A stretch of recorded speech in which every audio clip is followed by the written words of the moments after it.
Artigo gravado em 17 de janeiro de 2023 por Cibele Manweiler para compartilhamento educativo em Alfa e Ômega Criativa. Agostinho, Tomás de Aquino e a questão das ideias. Victor Fiori Augusto, Universidade de São Paulo, USP. Introdução. O escopo do presente trabalho é analisar de que maneira a teoria das ideias formulada por Agostinho de Hipona foi retomada e interpretada por Tomás de Aquino. Mais especificamente, trata-se de mostrar que Tomás de Aquino recorre a Aristóteles para criticar a concepção de Platão acerca das ideias sem comprometer com isso a teoria agostiniana, de origem marcadamente platônica. Para tanto, analisaremos, em primeiro lugar, de que modo Agostinho apresenta sua doutrina das ideias no Díedes, enfatizando a influência que Platão exerce, direta ou indiretamente, sob esse ponto particular do pensamento agostiniano. Num segundo momento, consideraremos a argumentação tomasiana a favor da existência de ideias em Deus, expondo também como Tomás de Aquino entende as ideias sob um aspecto duplo, a saber, como exemplares, a partir dos quais as coisas são criadas, e como noções ou princípios de conhecimento, pelas quais as coisas são conhecidas. Feito isso, poderemos apresentar a crítica aristotélica que o Akhenaten faz à doutrina platônica das ideias e evidenciar que, apesar dessa crítica, Tomás mantém incólume a autoridade de Agostinho no que tange à questão das ideias. 1. Agostinho e a questão de ideias. Agostinho expõe o que podemos chamar de sua teoria das ideias na questão 46 do livro sobre 83 questões diversas, intitulada de Ideias, sobre as ideias. Os textos que compõem o livro mencionado, incluindo quais tio de ideias, foram escritos entre 388 e 395, pois sabemos que sua composição ocorreu desde a volta de Agostinho à África até sua consagração como bispo. Essas 83 questões diversas foram redigidas em folhas soltas como respostas para questões feitas pelos membros do monastério de Tagaste. Depois de ser alçado ao episcopado, Agostinho as reuniu em um único livro e as enumerou, a fim de facilitar a consulta. 2. Logo no início da questão 46, Agostinho afirma que Platão foi o primeiro a nomear as ideias. Isso não quer dizer que elas não existiam antes do filósofo ateniense tê-las nomeado e que ninguém as entendia antes dele. Parece inverossímil afirmar que não tenha havido nenhum sábio antes de Platão, e na visão de Agostinho, ninguém pode ser sábio se não inteligir as ideias. O próprio Platão testemunhou, em sua vida, através das viagens que empreendeu com o intuito de aperfeiçoar sua sabedoria, e em suas obras, a existência de sábios entre outros povos, e esses não poderiam ser ditos sábios se ignorassem as ideias, ainda que as chamassem por outros nomes. Notas da página 2 para uma breve cronologia da vida de Agostinho, ver Ordonel, 2001, p. 24, nota 2. Sobre o conteúdo, a época de composição, as condições de redação e o objetivo da reunião das 83 questões, ver Solignac, 1993, p. 43, 45 e Grabman, 1993, p. 30. Fim da nota de página. Deixando de lado o nome e passando a investigar a própria coisa, Agostinho esclarece o que são as ideias. O termo grego ideias pode ser expresso em latim pelos vocábulos forma e species, se quiser vertê-lo literalmente, ou pode ainda ser traduzido por rationes, mesmo que rationes traduza mais propriamente o termo grego. A utilização desse termo não acarretaria nenhum desvio em relação à coisa designada. O termo grego ideias, dizíamos, designa certas formas ou razões principais das coisas, estáveis e imutáveis, que não são formadas e por isso são eternas e se mantêm sempre do mesmo modo. Agostinho, 2008, p. 379. De acordo com essa compreensão da natureza e das propriedades das ideias, podemos dizer que Agostinho se mantém fiel à teoria platônica, pois a definição que ele nos fornece é bastante próxima daquela que parece ter sido a opinião de Platão acerca do mesmo objeto. 3. Entretanto, à definição mencionada acima, Agostinho acrescenta duas importantes considerações. 1. As ideias estão contidas na inteligência divina intelligentia continetur. E 2. É segundo as ideias que é formado tudo que pode nascer e morrer e tudo que nasce e morre. Agostinho, idem, ibidem. Nenhum texto de Platão parece autorizar claramente a localização das ideias na inteligência de Deus como protótipos ou exemplares a partir dos quais todas as coisas são criadas. Conforme observa Gragman, 1993, p. 32, 33, Agostinho aponta Platão como criador da doutrina das ideias, mas não assinala a diferença entre a doutrina platônica e a sua própria, diferença esta que residiria no fato de que enquanto, segundo Platão, as ideias são realidades metafísicas autônomas exteriores ao espírito divino, elas são para Agostinho protótipos e pensamentos divinos, segundo os quais tudo é formado. Agostinho não teria apontado a disparidade entre as duas doutrinas porque não teria tido acesso direto aos textos de Platão que tratam da teoria das ideias, mas só conheceu a compreensão neoplatônica dessa teoria. Aimesso Lignato julga impossível encontrar apenas um texto que constitua a fonte da qual Agostinho retirou sua concepção das ideias apresentada no Díades. Ele também entende que a doutrina que localiza as ideias na inteligência divina não é autorizada por nenhum texto de Platão, devendo ser situada no primeiro século da era cristã e atribuída ao movimento eclético e sincretista que caracteriza este período. 4. De qualquer forma, mesmo que Agostinho tenha aderido a uma interpretação neoplatônica da doutrina das ideias, a qual ele não teria sido o primeiro a formular, podemos dizer que o bispo de Hipona, nesse ponto particular de seu pensamento, se mantém em uma linha interpretativa que remonta, em última instância, a Platão, como se evidencia na questão 46. Para mostrar que as ideias estão contidas na mente divina, divinamente continetur, e que é segundo elas que são formadas todas as coisas que existem e que podem existir, Agostinho argumenta do seguinte modo: toda pessoa imbuída da verdadeira religião, mesmo que ainda não veja as ideias através de sua alma racional, não pode negar que tudo o que existe, foi criado por Deus, que é através do mesmo autor que todas as coisas vivem. E que a conservação dos seres e a ordem mesma que comanda suas mudanças estão contidas nas leis divinas e são governadas por elas. Admitidos esses pontos, seria absurdo afirmar que tudo foi criado irracionalmente. Logo, tudo foi criado com razão, ainda que o homem tenha sido criado por uma razão e o cavalo por outra. 5. Nota da página 4. Solignac, 1993, p. 54. Para a investigação das possíveis fontes do Díades, ver idem, ibidem, p. 50, 54.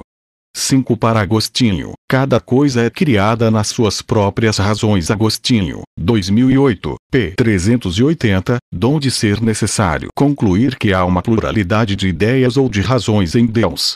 Essa pluralidade foi problematizada pelos leitores que retomaram a questão das ideias a partir do texto de Agostinho, pois não era nada óbvio conciliar a absoluta simplicidade da essência do Deus cristão e a existência de ideias, no plural.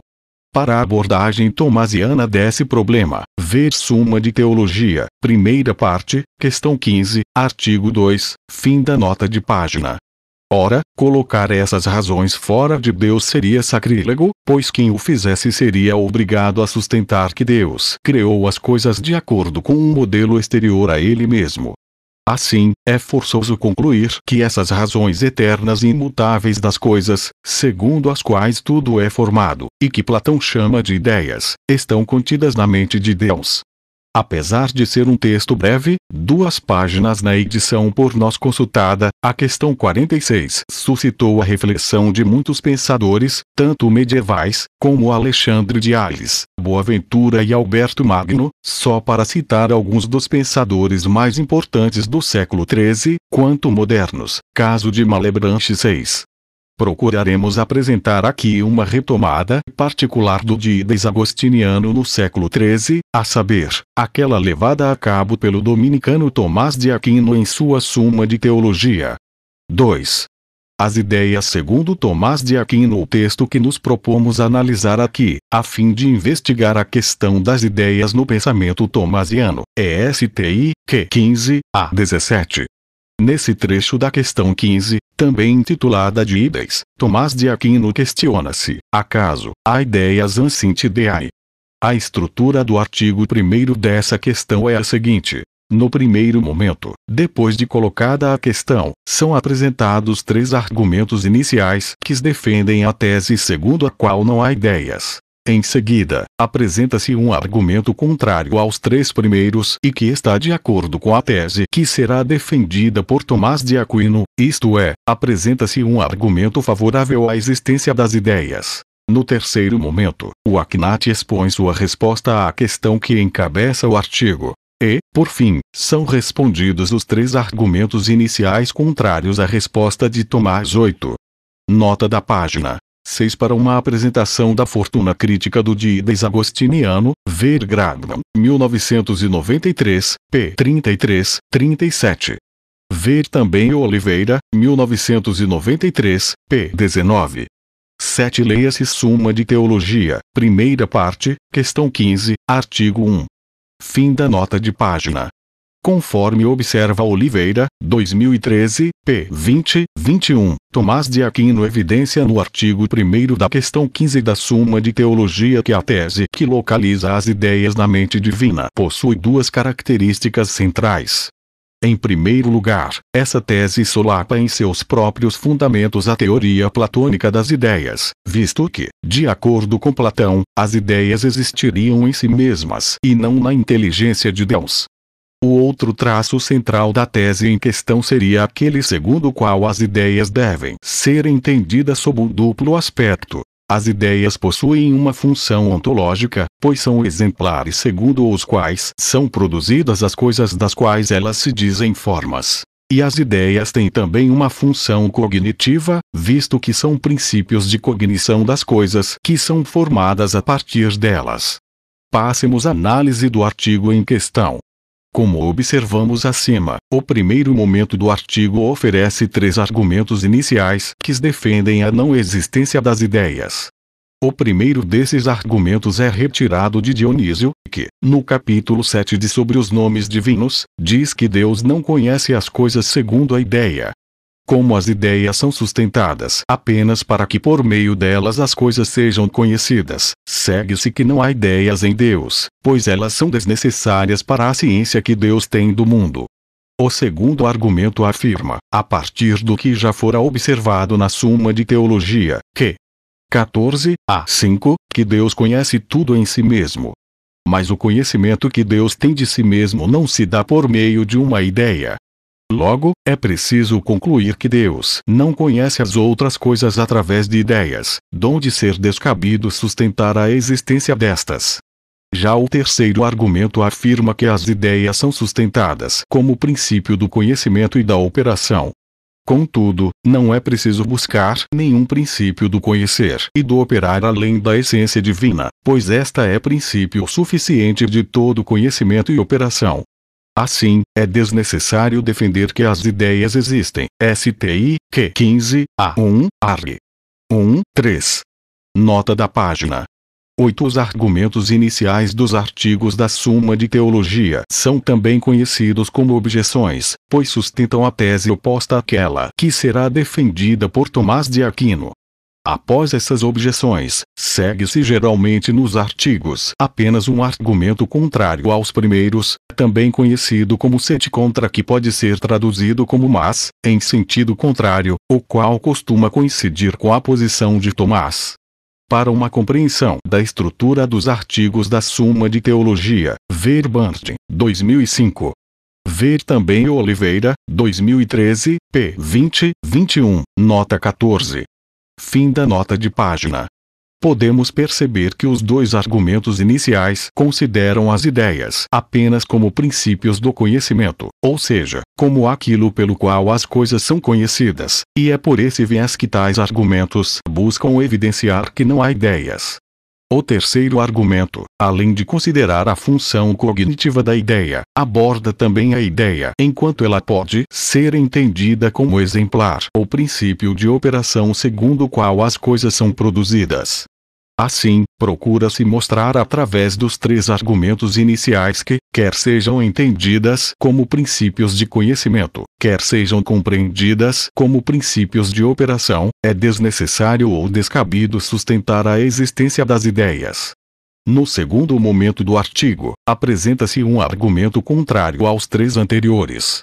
Trata-se, portanto, de um argumento que se posiciona a favor da existência das ideias, e Tomás de Aquino recorre aqui à autoridade de Agostinho. Mas, em sentido contrário ao que diz Agostinho no livro das 83 questões, que 46. Se põe tamanha importância nas ideias que, a menos que inteligidas, ninguém pode ser sábio STI, que 15, a 1, sede contra. Nesse argumento utilizado para defender a tese de que há ideias, Tomás de Aquino lança mão da autoridade de Agostinho, um dos grandes padres da Igreja que atribuiu grande importância às ideias. Essa importância deve-se ao fato de que, como mostra o trecho que Tomás cita do Dides Agostiniano, as ideias são condição sine qua non da sabedoria, pois, sem compreendi-las, ninguém pode ser considerado sábio. Vejamos agora a resposta de Tomás de Aquino à questão que encabeça o artigo 1º da questão 15. Respondo dizendo que é necessário que se sustente que há ideias na mente divina. Com efeito, ideia, em grego, é chamada em latim de forma, donde, por ideia são inteligidas as formas de coisas diversas, que existem além das próprias coisas. Ora, a forma de alguma coisa além da própria coisa existente pode se referir a dois. Ou para que seja exemplar daquilo de que é dita forma, ou para que seja princípio de cognição daquilo, segundo o que se diz que as formas dos cognoscíveis têm ser no cognoscente. E é necessário que se sustente as ideias no que diz respeito a ambos, STI, que 15, a 1, resp. Podemos ver que a tese tomasiana acerca das ideias é idêntica àquela que Agostinho defenderá na questão 46. É preciso afirmar a existência de ideias na mente de Deus. Depois de mostrar, conforme Agostinho também já expusera, que o termo grego ideia corresponde ao termo latino forma, Tomás de Aquino define as ideias como formas de coisas diversas, que existem além das próprias coisas, formae aliarum rerum, praeter ipsas res existentes.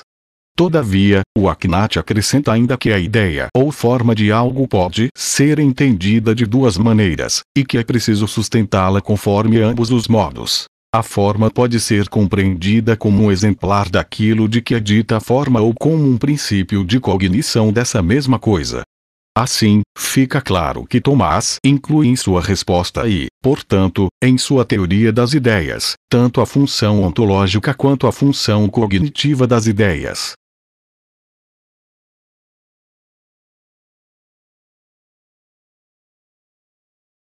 Eis os argumentos através dos quais a tese tomasiana é defendida. É patente que seja assim. Em todos que não são gerados por acaso, é necessário que a forma seja o fim da geração do que quer que seja.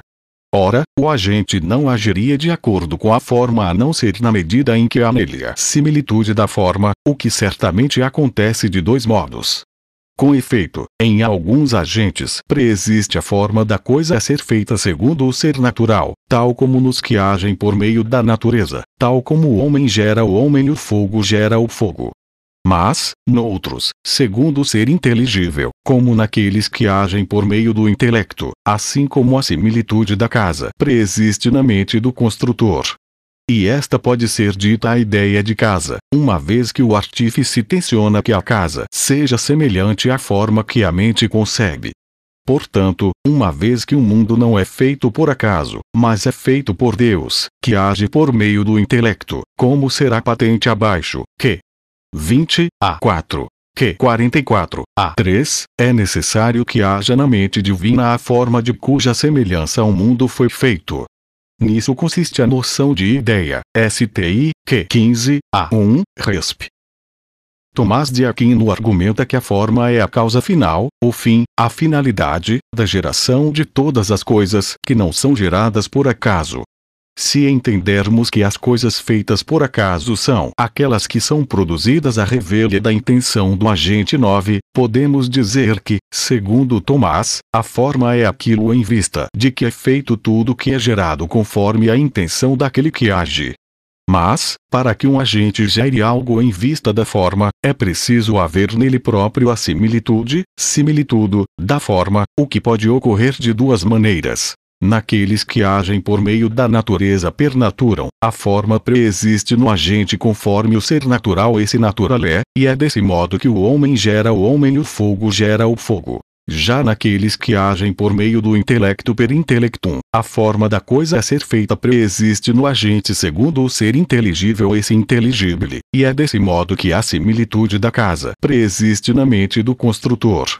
Tomás chama propriamente de ideia de casa a este último tipo de similitude, isto é, a similitude da casa que preexiste na mente do artífice segundo o ser inteligível, pois o artífice tenciona que sua criação seja semelhante à forma concebida pela sua mente, o que equivale a dizer que o artífice que gera uma casa o faz em vista de que ela se assemelhe àquilo, a ideia de casa, que sua mente intelige. Assim, visto que o mundo foi criado por Deus, que age per intellectum, é preciso haver na mente divina a forma de cuja similitude foi feito o mundo, e é na existência dessa forma na mente de Deus que consiste a noção de ideia ratio ideae. Na Suma contra os Gentios, Tomás de Aquino esclarece que a similitude de uma coisa que existe em algo diferente da mesma deve ser encarada como princípio de operação 10. Nesse sentido, a similitude em questão diz respeito à forma na medida em que consideramos sua função ontológica, isto é, na medida em que a forma é entendida como o exemplar daquilo que é feito a partir dela. Ora, no início de sua resposta, o Akhenaten afirmara que é preciso sustentar a forma tanto como exemplar quanto como princípio de cognição, mas a função cognitiva da forma parece ter sido deixada de lado na argumentação pela qual Tomás defende a sua tese 11.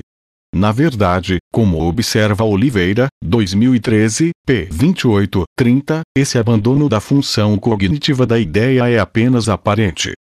Trata-se de uma estratégia expositiva adotada por Tomás. Era preciso compreender primeiro o que é uma forma exemplar, pois essa compreensão é essencial para que se possa entender de que maneira uma forma exemplar pode ser considerada um princípio de cognição.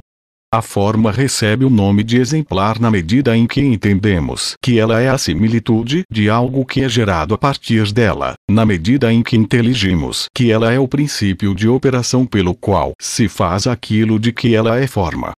Essa intelecção da forma que nos fornece a sua definição é aquilo que Tomás de Aquino chama de noção de ideia, e, considerada enquanto noção, a ideia é um princípio de conhecimento. Ao inteligir o que é a forma exemplar, compreendo também aquilo de que ela é forma, forma de casa ou de homem, por exemplo, isto é, a ideia é um princípio de conhecimento na medida em que, ao inteligir a forma que é um exemplar, ou seja, ao apreender a noção da ideia, por meio dessa apreensão, apreendo também aquilo de que essa forma é um exemplar. Oliveira, 2013, p. 30. 3. Conclusão. Tomás de Aquino contra Platão, mas não contra Agostinho. Analisemos agora as respostas que Tomás de Aquino fornece para os argumentos iniciais do artigo 1º, que defendiam a não existência das ideias. Quanto ao primeiro, portanto, cumpre dizer que Deus não intelige as coisas segundo uma ideia que exista fora de si. Desse modo também Aristóteles reprova a opinião de Platão sobre as ideias, segundo que sustentava que as ideias existissem por si, não no intelecto. Quanto ao segundo, cumpre dizer que, ainda que Deus conheça a si e a outros por meio de sua essência, entretanto, é princípio operativo dos outros, mas não de si mesmo. Por isso tem a noção de ideia segundo o que é comparada a outro, não, porém, segundo o que é comparada ao próprio Deus. Quanto ao terceiro, cumpre dizer que Deus é similitude de todas as coisas segundo sua essência. Donde a ideia em Deus não é senão a essência de Deus. STI, Q 15, A1. Comecemos expondo como Akhenaten responde ao segundo e ao terceiro argumentos iniciais, deixando o primeiro argumento por último, pois é nele que se encontra a crítica tomasiana à teoria platônica das ideias. O segundo argumento inicial, como vimos, afirmava que não há ideias porque Deus, que conhece tudo em si mesmo, não se conhece por meio de uma ideia. Assim, ele também não conheceria através de uma ideia as outras coisas. Para refutar esse argumento, Tomás adverte que, de fato, Deus conhece a si mesmo e a outros por meio de sua essência, a qual não difere em nada dele mesmo. 12, mas a essência divina é princípio operativo dos outros e não do próprio Deus. Assim, a essência divina pode ser dita ideia, desde que compreendamos por ideia aqui um exemplar ou princípio de operação, quando comparada às coisas por ela criadas, mas não quando comparada ao próprio Deus, pois ele, não sendo gerado, não tem exemplar ou arquétipo. 13. O terceiro argumento inicial defendia não ser preciso afirmar que há ideias porque estas são sustentadas como princípio da cognição e da operação, mas a essência divina é princípio suficiente de todo conhecimento e operação, dispensando assim a necessidade de se sustentar as ideias. A resposta de Tomás consiste em mostrar que Deus é, segundo sua essência, a similitude de todas as coisas, o que equivale a dizer que, segundo sua essência, Deus é princípio operativo das coisas que estão fora dele, como já fora observado na resposta ao segundo argumento inicial. Assim sendo, conclui Tomás, a ideia em Deus não é senão a essência de Deus. 14. De acordo com o primeiro argumento inicial do artigo 1 da questão 15, não faz sentido defender que há ideias porque, conforme afirma Dionísio, Deus não conhece as coisas segundo a ideia, e as ideias são sustentadas tão somente para que, através delas, as coisas sejam conhecidas. Em sua resposta a esse argumento, Tomás procura contextualizar a afirmação de Dionísio. Este não estaria argumentando que não há ideias, mas está na verdade criticando uma compreensão das ideias que as coloca fora do intelecto de Deus. Como já vimos anteriormente, Agostinho também critica a tese segundo a qual as ideias estariam fora da mente divina, por se tratar de uma opinião sacrílega. De fato, sustentar que Deus precisa de algo exterior a si mesmo para conhecer as coisas significa solapar a absoluta perfeição do Deus cristão. Ora, tal tese seria, na visão do Akhenaten, mas não na de Agostinho, aquela presente na teoria platônica das ideias, pois Platão teria julgado que as ideias são realidades metafísicas existentes por si mesmas, estando, portanto, fora do intelecto ou da mente de Deus. Na verdade, Tomás não ataca Platão diretamente, mas o faz por meio da crítica de Aristóteles, chamado por Tomás de o filósofo, ao platonismo. Como observa Gradman na doutrina das ideias tomista tem um especial interesse histórico, pois nela, de um lado, a crítica aristotélica da doutrina platônica das ideias e, de outro, a doutrina agostiniana das ideias, que aliás brotou do pensamento platônico, são unidas uma com a outra. A doutrina das ideias tomista é um arguto produto de síntese de Agostinho e Aristóteles. 1993, p. 35, cabe notar ainda que Agostinho é citado no 7 contra dos 3 artigos que compõem a questão 15. Isso evidencia a influência do pensamento agostiniano sobre Tomás de Aquino no que diz respeito à doutrina das ideias, pois o 7 contra dos 3 artigos da questão 15 contém argumentos que estarão de acordo com a resposta do Akhenaten às questões que encabeçam esses artigos. Agostinho é citado também no último dos 4 argumentos que compõem os argumentos iniciais do artigo 3º, argumentos estes que defendem a tese, contrária à de Tomás, de que não há, em Deus, ideias de tudo o que ele conhece. Mas o bispo de Hipona não é mencionado ali para que seu argumento e sua tese sejam refutados. Ele apenas aparece para corroborar, a partir da questão 46, que Platão foi o primeiro a introduzir as ideias 15. Como Tomás de Aquino define as ideias como formas de coisas diversas, que existem além das próprias coisas STI, Q 15, A1, resp. grifos nossos, sejam elas consideradas como exemplares ou como princípios do conhecimento, torna-se problemático saber onde se localizam as ideias. Se, com Platão, afirmamos que as ideias existem em si mesmas e não na mente de Deus, caímos numa opinião sacrílega para um cristão como Agostinho, que fora recusada por Aristóteles, o filósofo. Concluindo, fica claro que essa opinião que Tomás reprova, através de Aristóteles, em Platão, seria também reprovada em Platão pelo próprio Agostinho, se este soubesse que o criador da doutrina das ideias se afastava da tese neoplatônica segundo a qual as ideias existem na inteligência divina. Artigo gravado em 17 de janeiro de 2023 por Cibele Manweiler para compartilhamento educativo em audiobook Flor de Ouro. Referências bibliográficas. Agostinho de Hipona. As ideias, de Íris. Tradução de Moacir Novaes. Discurso. Revista do Departamento de Filosofia da USP. São Paulo. Barcarola/Discurso, 2008, 40, p. 377, 380. Bernstein, Otto. Como ler um artigo da Suma. Tradução de Getúlio Pereira Jr. Apresentação de Francisco Benjamin de Souza Neto. Coleção Textos Didáticos, N53, julho de 2005. Campinas. IFSH/Unicamp. Doulan, Gregory T. Akhenason T. Divine Ideas as Exemplar Causes. Washington. The Catholic University of America Press, 2008. Grabman, Martin.